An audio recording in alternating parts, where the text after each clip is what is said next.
Les vrais enjeux. Les vraies questions. Les vraies questions.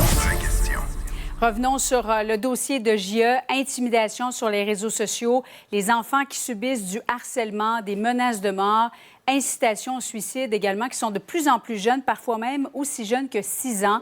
Retrouvons nos analystes politiques, Emmanuel Latraverse, Mario Dumont, Gaétan Barrette qui sont avec nous. Bonsoir à vous trois. Bonsoir. Bonsoir. C'est très, très préoccupant de voir ça, qu'il y a des enfants de plus en plus jeunes qui sont ciblés. Je commence avec toi, Emmanuel, à l'insu des parents.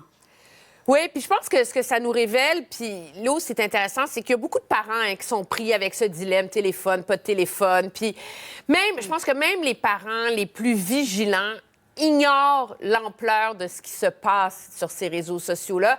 Puis Snapchat est particulièrement pernicieux parce que dès que tu ouvres un message, il s'efface. Donc, même si tu sensibilises ton enfant à dire, regarde, là, si on te harcèle ou whatever, tu sais, prends des captures d'écran, mais il arrête de le faire pour une raison très simple. C'est quand tu prends une capture d'écran, tout le monde dans le groupe le sait que tu as pris une capture d'écran. Donc, le problème, c'est que quand ça dérape, ça isole les enfants qui se retrouvent vulnérables, honteux. Et je pense que c'est ce qui contribue à cette espèce d'épidémie de mal-être là, qu'on voit chez nos adolescents en ce moment. Oui, Mario?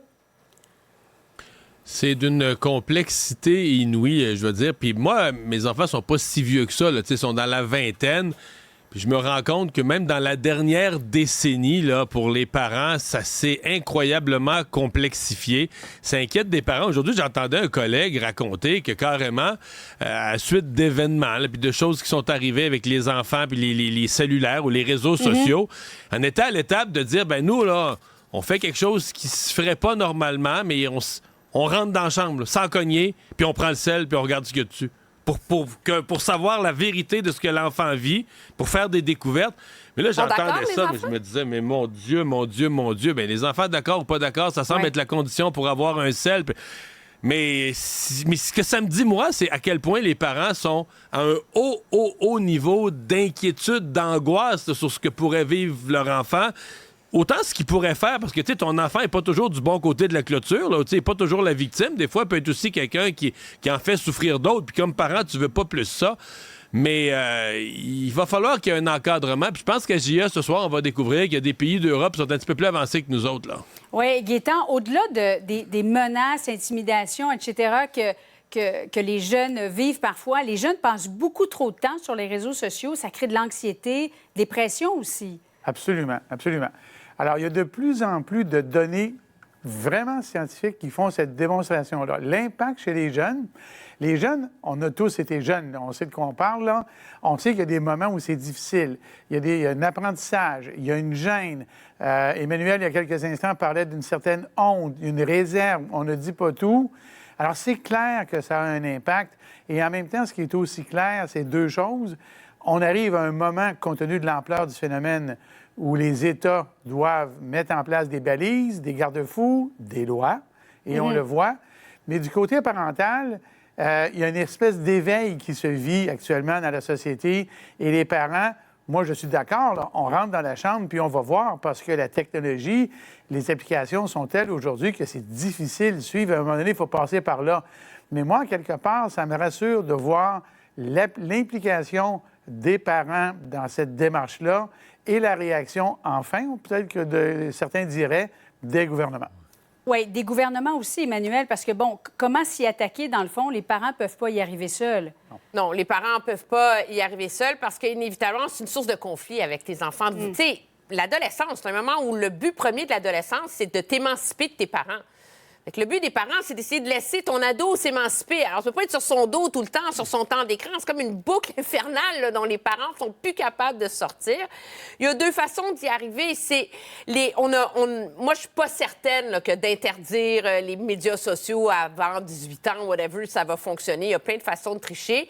L'idée, c'est de forcer ces plateformes-là à changer leurs algorithmes. La preuve, c'est qu'il y a une époque où c'était super facile. Hein, sur Instagram, tu fais cutting, là, tu sais, le fait de se couper puis de s'automutiler. Puis tu avais plein de sites qui te montraient comment faire ça pour que tes parents ne voient pas comment ça marche. Il y a eu une enquête du coroner en Angleterre où on a vraiment fait le lien entre ces sites-là et le suicide d'une adolescente. Mais maintenant, là, sur Instagram, tu les mets, ces mots-là, puis il y a une alerte. Là, vous avez besoin d'aide au suicide. Alors, il faut forcer ces plateformes-là à se responsabiliser. L'Europe l'a fait avec un projet de loi très, très fort. La France a des mesures fortes. Le Canada a déposé un projet de loi très fort là-dessus. Le problème, c'est qu'il encadre aussi le discours haineux. Et là, on vient d'ouvrir la porte à tout le débat sur la liberté d'expression. Et moi, c'est ce qui me rend inquiète, c'est que malgré le bien fondé d'une partie de la loi du gouvernement fédéral, je suis pas sûre qu'elle va voir le jour à cause du reste du débat sur la liberté d'expression. Mais en même temps, il n'y a pas de solution parfaite à la case départ et c'est vraiment un domaine qui entre dans ce qu'on appelle le fameux débat de société. Et il y a un côté là-dedans, essai-erreur. Alors, il faut faire un pas, corriger le tir si nécessaire et penser à un autre pas, le pas suivant si nécessaire. On est là, heureusement qu'il y a des actions qui se prennent. C'est ça qui est la bonne nouvelle, même si le sujet est difficile. Donc, Mario, interdiction... Mais il faut inclure dans l'équation. Oui, mais il faut inclure dans l'équation. Tu sais, moi, je suis toujours pour la libre entreprise, tu sais, je suis plutôt à droite, mais là, il faut quand même se mettre les yeux devant un trou. Ces entreprises-là font des niveaux de profit complètement anormaux. 11 milliards font des niveaux de rentabilité.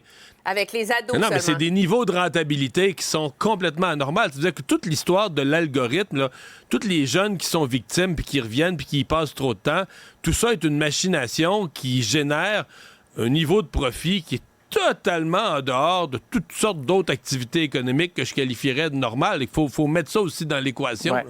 Et ils vont se battre légalement contre les gouvernements et les gouvernements ne doivent pas céder.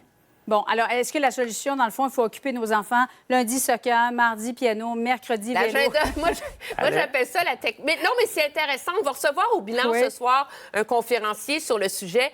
Puis tu peux pas dire à tes enfants, lâche ton téléphone. Et lui, ce qu'il dit, c'est que la première chose à faire, c'est qu'il faut leur trouver des plans B.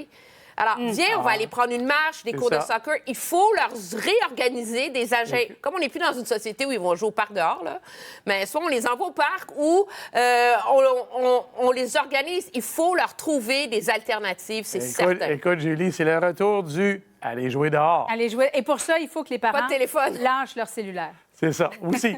Oui. Restez avec nous dans un instant. Il y a encore beaucoup trop de patients au Québec qui repartent chez eux sans avoir été opérés comme prévu. Pourquoi ça ne fonctionne pas? À tout de suite.